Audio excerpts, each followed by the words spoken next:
Bom dia, boa tarde, boa noite, pessoal. Tudo bom com vocês? Dando seguimento à aula de pontuação.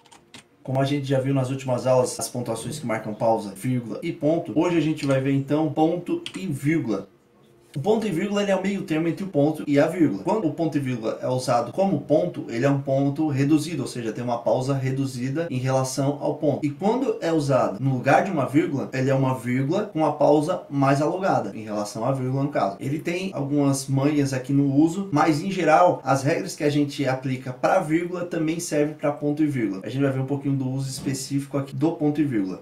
De início, então, a gente vê que o uso do ponto e vírgula é muito comum para separar duas orações que, embora não sejam ligadas por conjunções, eles têm uma relação entre si. Não tem nenhuma subordinada, ou seja, com algum termo sintático de outra, e também não tem nenhuma conjunção para ligar duas coordenadas. Sendo um pouco menos técnico, quando duas orações elas estão completas, porém se ligam através do sentido. Nesse caso aqui, eu posso usar o ponto e vírgula quando não tem uma conjunção ali no meio entre elas. Por exemplo, ali ó, o rio está poluído, os peixes estão mortos. A gente pode ver que tem uma relação entre uma oração e outra. Só que dentro das orações tem todos os termos e nenhuma é dependente da outra sintaticamente. Mas a gente vê também que não tem nenhuma conjunção ligando as duas orações. Nesse caso aqui, a gente pode usar o ponto e vírgula estabelecendo essa conexão. Mesma coisa ali. Não sabe mostrar-se magoada, é toda perdão e carinho. A gente vê que tem uma relação, porém elas são independentes sintaticamente e não tem nenhuma conjunção ligando elas. Nesse caso aqui também eu posso usar o ponto e vírgula.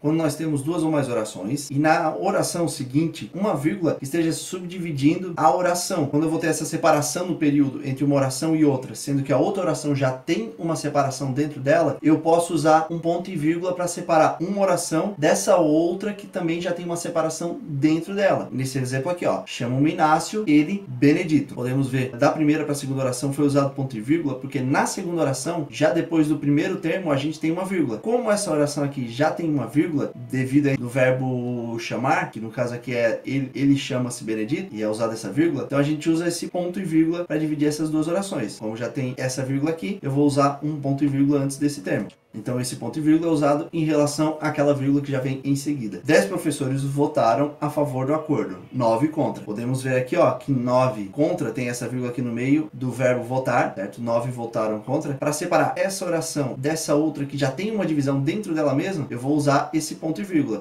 Então, esse ponto e vírgula é usado em relação a essa vírgula já dentro da outra oração.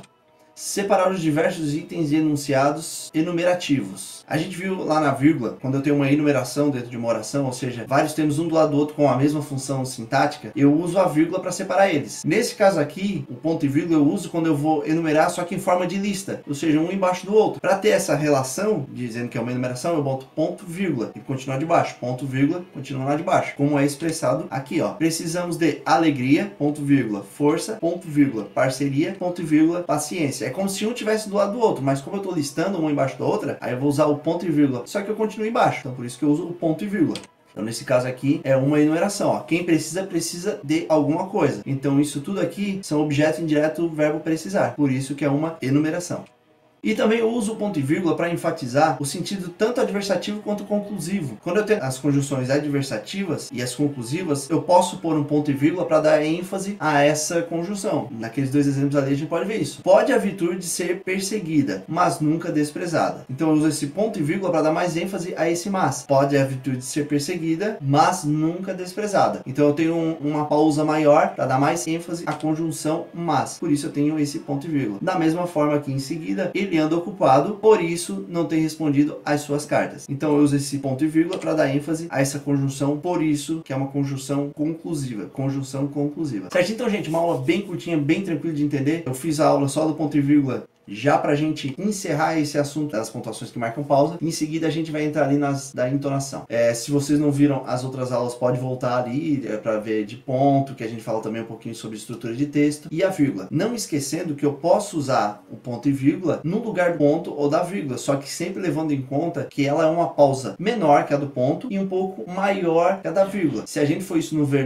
ver isso num texto mais extenso, a gente vê que vai causar uma certa diferença eu usar o ponto e vírgula do que que a vírgula ali, porque a pausa ela dá mais ênfase ao que vem em seguida. Então, se eu normalmente estou usando uma vírgula e no lugar dessa vírgula eu boto um ponto e vírgula, querendo ou não, eu acabo dando mais ênfase, porque eu dou uma pausa maior antes de continuar o próximo termo, o que dá uma ênfase. Mas as regras de uso da vírgula se aplicam também ao ponto e vírgula. Certinho? Então, gente, muito obrigado, viu? E bons estudos a todos.